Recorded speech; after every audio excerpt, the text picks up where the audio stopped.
Hey y'all, hey, it's your girl Morgan Renee, wanting to tune in for another reading of Storytime with More of My reading, Trying to Sleep in the Bed You Made by Virginia D. Berry and Donna Green. It is 4th of July. Means nothing to me. But nonetheless, you're going to hear fireworks going off. It's so warm. I got off work earlier than intended, and I wanted to read earlier and didn't. Yeah, so I got some free time before I go in for the night, so I'm going to read to you guys. So we're in chapter 12, and it quote starts off with, "Ooh, she bites.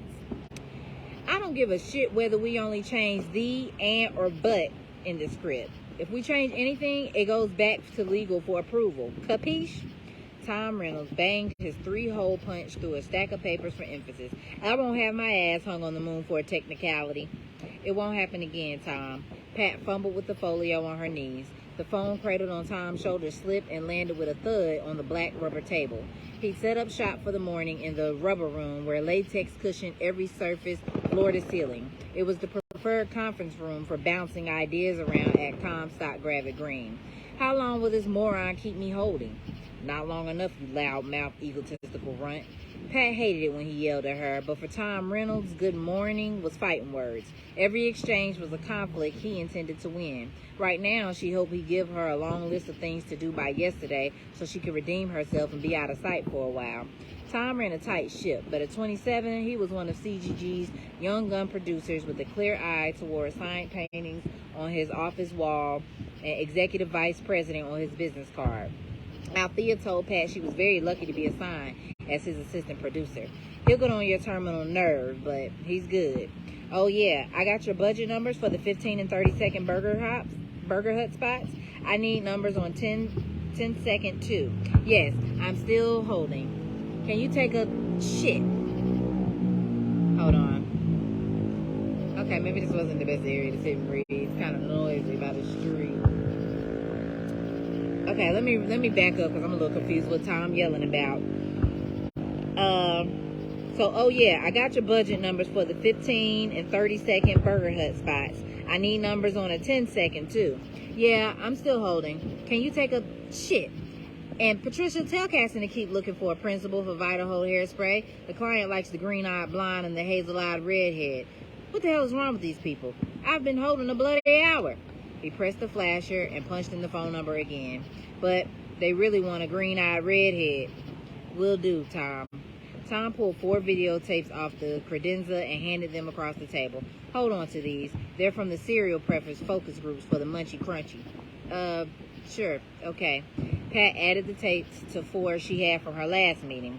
Since she had gotten to her desk just after 7, Pat hadn't stopped moving. It was 12:30. Her next meeting started in 45 minutes. The bagel and coffee she swallowed for breakfast were vague memories, and lunch would be yogurt at her desk. Although she still wasn't, I don't know what this word is, SVELTE. What the heck? Okay, I gotta stop saying this. Usually back in the day when I would read, I would have another phone to look up a word, and I don't have access to that right now. I really need to buy me a little small dictionary. What is this word? Is it a misspell? SV? I've never seen an SV word. ELTE. Although she still wasn't svelte. I don't know what that means. Since she started the job, she lost 20 pounds. Let me see if I can use context clues. Although she still wasn't svelte, or I would think slim, skinny, a size 7. Since she started the job, she lost 20 pounds, and her crazy schedule will help keep them off. "Make sure the Munchie creatives know the meeting's been rescheduled." He made a note in the agenda line open on his desk. "So, what do you think of the singing flakes and the dancing nuggets concept for the commercial?" "I think it's fun and would appeal to children in their target market as well as..." "Bull! Kids watch Smurfs, not dancing wheat flakes." "You've got a point." Tom gave her a ton of grunt work, but she learned a lot from him, not the least of which was have an opinion about everything and sell it with conviction. "Damn straight. Besides, they're way over budget on animation. Tell Giles we need a new concept by first thing Tuesday." "Hello? Do not put me on hold." "Great, so Giles can yell at me." She had learned in a hot hurry that delivering bad news was an important part of her job description, but knowing that Tom counted on her made her feel part of the team. While he yelled at the unlucky soul who answered the phone, Pat took the opportunity to gather her cassettes and escape. Pat trekked down the hall, past the main reception rotunda, Past the main reception rotunda, a tranquil vaulted space with slate suede walls and thick ash carpeting. The desk, as an enormous brushed steel sculpture that spelled CGG, radiated power with a serious attitude. After her internship 2 summers ago, Pat decided this entryway was CGG's greatest ad because it masked the frenzy that drove the agency. But the workplace as insane asylum gave Pat a charge. So during her senior year, she got offers from 2 other agencies, like Althea said, so she'd have some leverage. But the whole time she had her heart set on Comstock Gravic Green. There was a hot shop whose innovative approach and brash style, fostered by the inspired lunacy of creative director and founding partner in Comstock, got plenty of ink in the trades. They cleaned up at the Clio Awards, and several major advertisers abandoned established relationships with more venerable, not vulnerable, it says venerable, agencies for CGG. That March, Pat bought a red suit for her interview because Althea had told her to be bold. She met with Lloyd Zabriskie, who was a production group head, and several producers, including Tom, and the deal was done. She started the week after graduation, assistant producer. It was so Madison Avenue. Pat arrived early, stayed late, and was flying high because this was the real deal, not a classroom exercise. Hey, hold that elevator. She squeezed into the jammed Midday Express and noticed it was Chris Parker, an assistant producer who started a month after she did, who held the door. Nice suspenders, Chris. Dressed in gray pinstripes, he looked the part of an ad man. They are spiffy, aren't they? He hooked a thumb in the paisley strap. Another solo working lunch? Patricia, you are turning into quite the martyr. Pat rolled her eyes. Spare me the speech, Parker. But mine is a working lunch, too. I'm just having it at a cozy little restaurant. I feel I need to bond with my art director. He smoothed a hand over his thinning brown hair. How nice for you. Pat smiled sarcastically and edged to the front. That's them fireworks. How nice for you. Pat smiled sarcastically and edged to the front to get off of her floor. Bonding would have to wait, since keeping up with her work felt like digging out of an avalanche with a teaspoon. She was almost at her cubicle when her phone rang, so she stepped over the books, magazines, and tapes on the floor and lunged for the receiver. Althea was talking before Pat finished hello. Your ears should have been ringing this morning. I overheard your friend Chris call you a brown-nosed beaver. What? Pat cleared space on a file cabinet for the tapes, reached in her pants pocket for a cigarette, and plopped down on the sheaf of pink message slips taped to her chair. I just saw him. I strolled by the viewing room, and the boy had his feet all up on the desk, yakking with my assistant. According to him, you must live in the boiler room, since you're here when he comes in and when he leaves. I'm sure there were other choice tidbits, but I had to go. That slimy little rat. Pat moved storyboards for the hairspray spot and reached under the stack of papers that lived in her inbox to grab the glass CGG ashtray Althea had given her as a welcome aboard. Don't sweat it. He's just dodging the competition, standard practice, but you need to remind him of something with a nastier bite, like a pit bull. Just be sure to watch your back, because they will be aiming at it while you're moving on up. Catch you later. Pat had hoped to be assigned to Althea, but they weren't on the same floor. They never put 2 sisters together. Honey, they sweat. We were plotting insurrection. But Althea hooked Pat up with the hair salon on the east side that catered to a high-profile black clientele, celebs, execs, and old money. She showed Pat where to shop for sharp-looking outfits because although her job required too much bending, toting, and running to wear skirts every day, you can't show up in wrinkly chinos and deck shoes like they do because on you it won't be appreciated, Althea informed her. They ate hot soul cuisine at Jezebel and traded business cards during after-work network parties at Studio. You gotta get out, be seen, and make noise, Althea said, as if there was anything going on. Althea was in it, always accompanied by an escort of the power broker variety. Up and coming was nice, but Althea liked her men already arrived. Pat didn't have the clothes or credentials to manhunt in that league yet. She collected some phone numbers, been taken out to brunch, but her door didn't need barricades because nobody was breaking it down. For now, romance was not a top priority. Pat had a career to build. She felt Althea kept an eye out for her at CGG and hit her on the social front. And Pat was grateful for a friend who understood her drive and ambition. Pat finished Tom's budget figures after her 1:15 meeting. 2 casting sessions, 3 trips to legal, and 1 chewing out for something she hadn't done yet later, and it was 6:30. She would barely have time to go home and change before running to a stage reading her old roommate Jill had roped her into attending. Jill was in the city, slogging in out in the theatrical trenches and working in telemarketing, so her days were free for auditions. Sometimes Pat got her into commercial castings, like the one for Vitaholt, since Jill was a green-eyed redhead. Jill promised to thank her in her Oscar acceptance speech, but in the meantime, Pat said she'd go to the reading to support the cause. Pat darted up Madison, weaving through the hordes released from their corporate cages, then took the bus across town to the west side. When she moved back to New York, Aunt Loretta offered her the room in Queens, but Pat worked and played in Manhattan, so she wanted to live there too.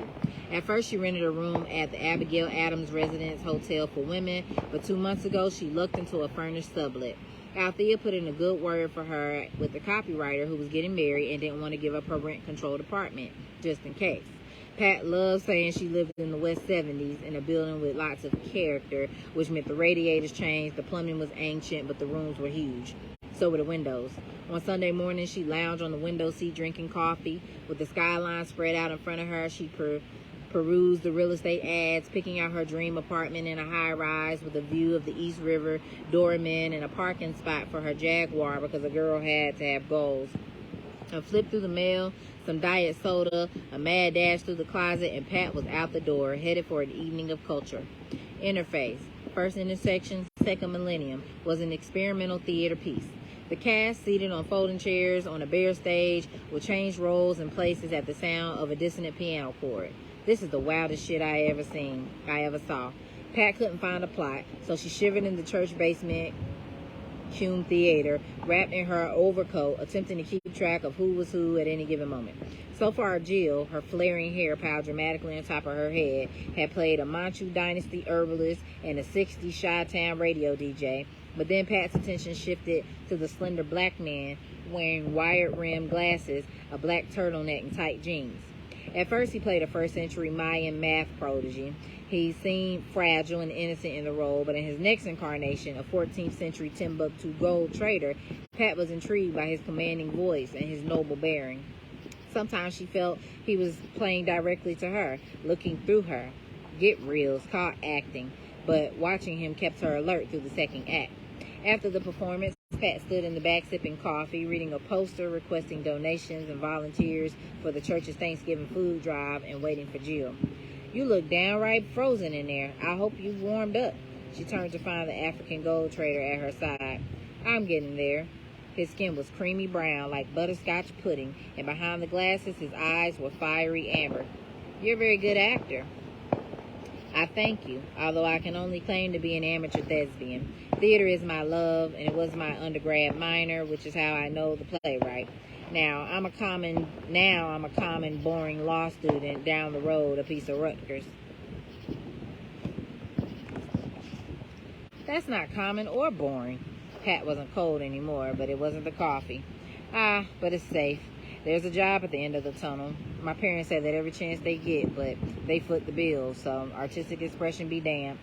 His name was Peter Jackson, but he preferred PJ. He had been a senior at Princeton when Pat was a freshman. That's what I get for living in the library. PJ's voice was rich, like a handful of fertile earth, and there was a theatrical flair to his manner, but it didn't seem phony. Pat found he drew her in the same way he had on stage. Who knows, you could still be discovered, and then you'd be able to interpret your own movie contract before you signed it. Pat was glad she changed clothes. The amethyst silk blouse Althea had twisted her arm to buy looked suitably casual but chic.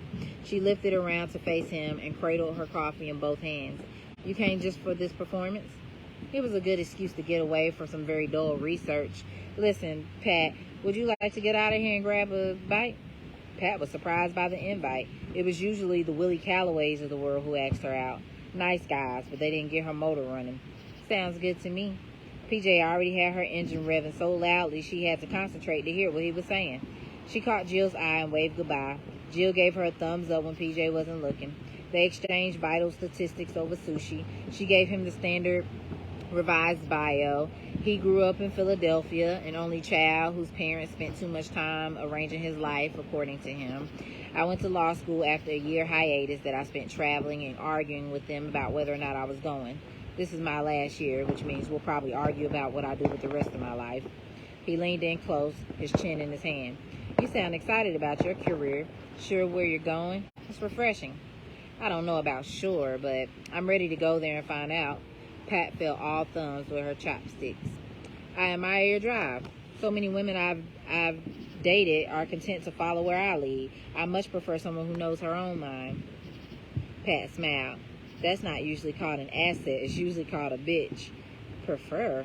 What's he talking about? PJ locked her eyes in a tempting invitation. Usually bores me. His hot stare warmed Pat's cheek and thawed her cool. Don't be stupid. But his look was like spring sun after a long, cold winter. It felt really good, and at that moment, Pat knew she was going wherever this led, so when he asked if she wanted to live home, she accepted. PJ helped her with her coat, and Pat could barely find the sleeves. Walking next to him along Broadway, even the glow of the streetlights felt magical to her. When they settled in PJ's shiny white side, she tried not to leap ahead and wonder about good night.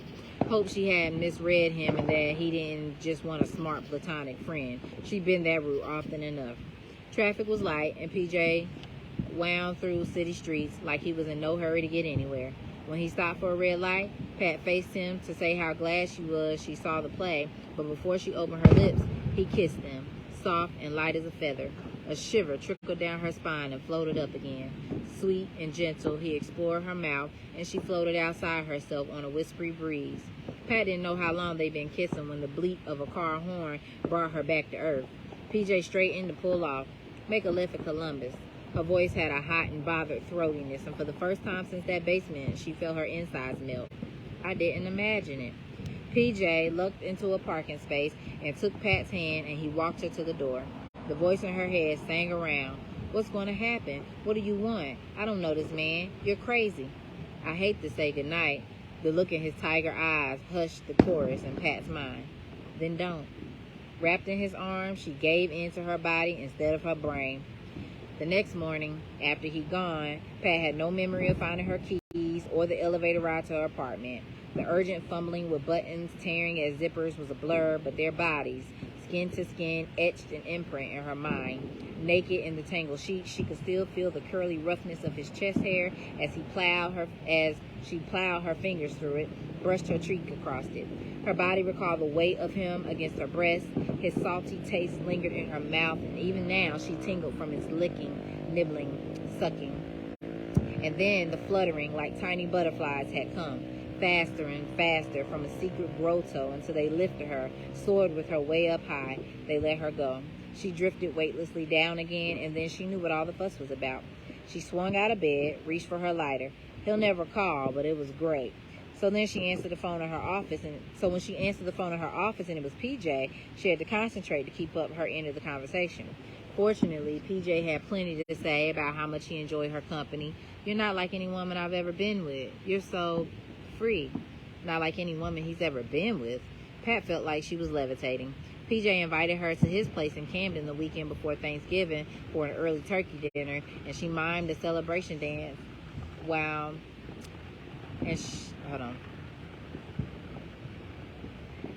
PJ invited her to his place in Camden the weekend before Thanksgiving for an early turkey dinner, and she mimed a celebration dance while she pretended to check her calendar before acceptance. I wish we could spend the holiday together, but I've got this family thing in Hartford that I don't want to go to, and I wouldn't put you through it. I hear that. Pat was looking for a graceful way to get out of dinner at Gail's. Hold on. Let me read back because I'm confusing myself. All right, so PJ invited her to his place in Camden the weekend before Thanksgiving for an early turkey dinner, and she mimed the celebration dance while she pretended to check her calendar before accepting. I wish we could spend the holiday together, but I've got this family thing in Hartford that I don't want to go to, and I wouldn't put you through it. Okay. And then Pat said, I hear that. Pat was looking for a graceful way to get out of dinner at Gail's. Pat kept busy every minute of the next 2 weeks, trying not to count the days. Fortunately, work went into overdrive. One of Tom's accounts, Tastia, had been around practically since the Boston Tea Party, but the competition caught them sleeping, first on herb teas and then on bottle tea. The company decided to spend some bucks to shake up their antiquated image and recapture market share. The first step was the summer launch of Tropical Quencher, a line of bottled fruit-flavored iced teas.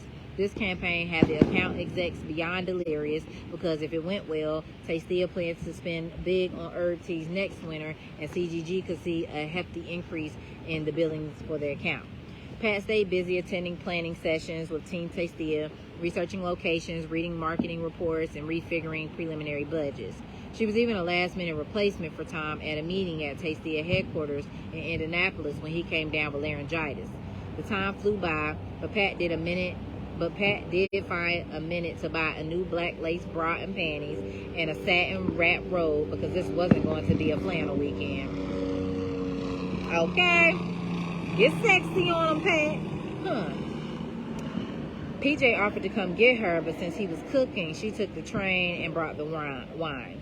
Staring out at the wintry gray scenery, she wondered if this adventure would be a bust. Hell, we might not even get along. That night could have been one of those things. But the savory aroma of butter and spices greeted Pat outside of his apartment, and when he opened the door, he welcomed her with a kiss that picked up where they left off. PJ's place was simple but sophisticated, in calming shades of taupe, beige, and black. How did he do all this and go to law school? She checked herself since she didn't want him to think she wasn't used to nice things. Is that a Catholic print? She admired the portrait hanging in the foyer. I'm not sure. My mother picked out the pictures and pretty much everything else. PJ hung up her coat. I'm glad you came down. You've been on my mind frequently. I have? Have I? She smiled. Was it flirtatiously? Is this a new part for Pat? It was a new part for Pat, but it felt right opposite PJ. They ate by candlelight, and the Cornish hen stuffed with wild rice, glazed carrots, and spinach salad PJ had made tasted as good as it smelled. They talked about this train trip across Europe and her next 6 months in Paris. He kept her laughing with backstage misadventures from undergrad productions. She told him about wild times at CCG. The conversation was easy, the undercurrent mistakably sexy. I'm gonna back up again. They ate by candlelight, and the Cornish hen stuffed with wild rice, glazed carrots, and spinach salad PJ had made tasted as good as it smelled. They talked about his train trip. I was about to say, when did she go to Europe? Okay, I'm reading too fast. Let me calm down, make sure I'm understanding. He kept laughing at, okay. They talked about his train trip across Europe and her 6 months in Paris. Okay, when did she go to Paris? He kept her laughing with backstage misadventures from undergrad productions. She told him about wild times at CGG. The conversation was easy, the undercurrent mistakably sexy. After dinner, they lounged on the twin Haitian cotton sofas. She eased into the languid pace of relaxing at a man's place with no agenda but the one you play by ear. When the phone rang, PJ let the answering machine pick it up. Whoever it is can wait. Part of her wondered if it was just the sex thing, but the preparations were too elaborate for that. Besides, if he just wanted to get laid, he could have found cuter local talent. Pat wasn't sure what exactly he did want. She didn't even know what she wanted. But before they got into anything heavy, she made herself go to the bathroom, because having him watch her bend into a pretzel and fumble around trying to shove a slippery disc into her hoo-hoo was just too embarrassing to think about. When she came back, she poured, I guess that's a female condom, slippery hoo-hoo, slippery rubber disc. I'm assuming a female condom, because what else could that mean? When she came back, he poured her a brandy and joined her on the sofa, his head in her lap. The intimacy felt womanly. She rested her hand on his chest, wanting to unbutton his shirt and stroke his hairy chest again. The first time they made love, it was on the sofa, and just like before, Pat felt free, liberated from her so serious self. It was only after she peeled herself off the ceiling that she realized she was naked, the lights were on, and she could see her round brown body starkly silhouetted against the white sofa. She reached for his shirt. "Aw, don't cover up. I like the way you look." "You what?" "Nobody said that but Uncle Joe, and that's because he felt sorry for me."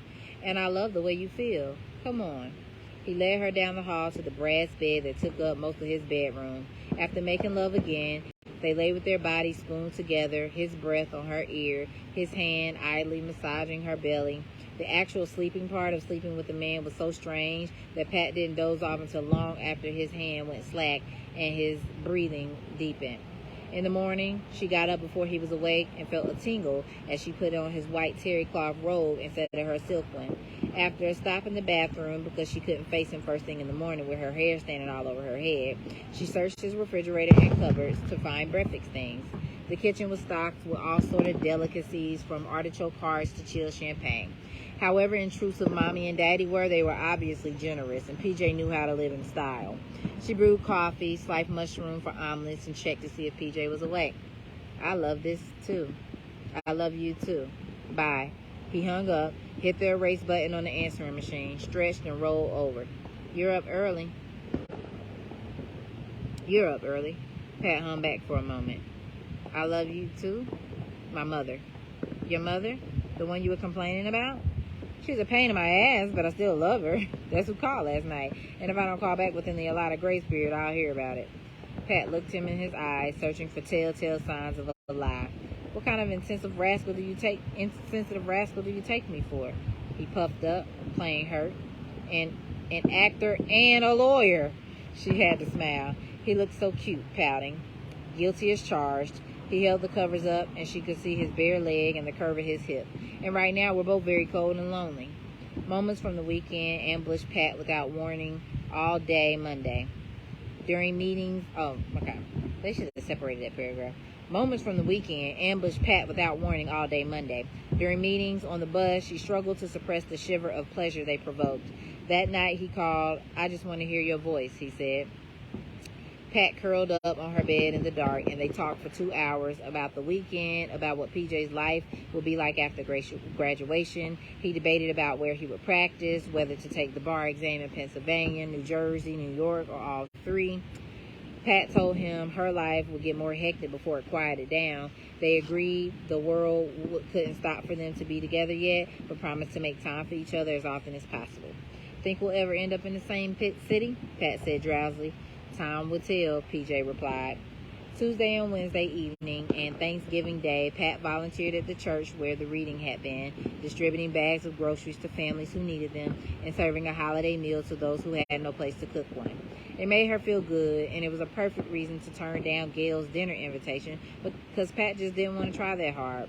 She didn't feel like eating much these days, or having Aunt Loretta make some smart comment about why she wasn't. Ramsey would find a way to raise her hackles, and if she saw Gail, she'd be tempted to tell her about PJ, but Gail would blow it out of proportion. She'd start planning a wedding like I want to get married. The only one she really wanted to see right now was Vanessa. The last time Pat saw her was graduation. Vanessa was so intrigued with the tassel on Pat's motorboard, she gave it to her.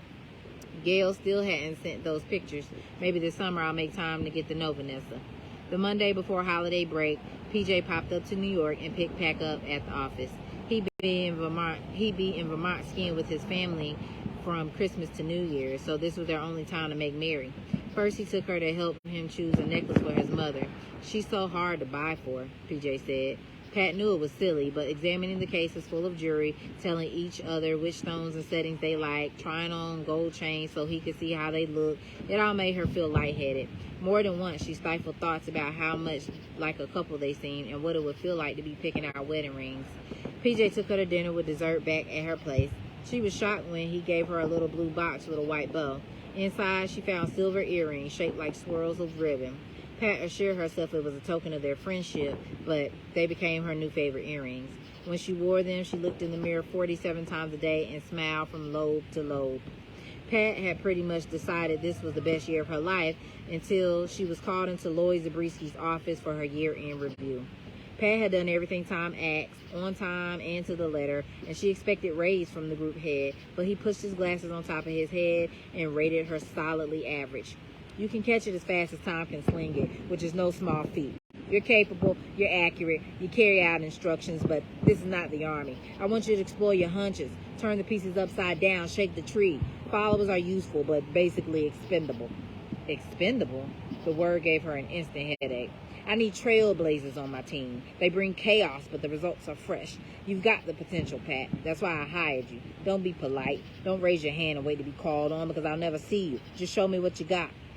Pat shredded the edges of her desk blotter, trying to recover from the shock. She'd been a good girl with the right answers all her life, but good didn't count at all, and right didn't count as much as unique, brash, and exciting. Knock, knock. Chris poked his head in the door. You're looking a little grim. All that sacrifice not adding up with Zabriskie? Shut the hell up and get the hell out, Chris. Oh, she bites. See ya. She hasn't started to bite yet. All right. Well, that is the end of chapter 12. I think I'll end there because all this firework going on, 13 a little lengthy. Yeah, I'll come back another day. Appreciate y'all for tuning in. If you haven't already, subscribe to my YouTube channel, Morgan Myers, or you can type in Storytime with Morami. That way you can catch up on previous chapters from this book and other books that I've read in the past. It's a really great channel, y'all. Go check it out. All right. I appreciate y'all. Y'all have a good evening. Peace.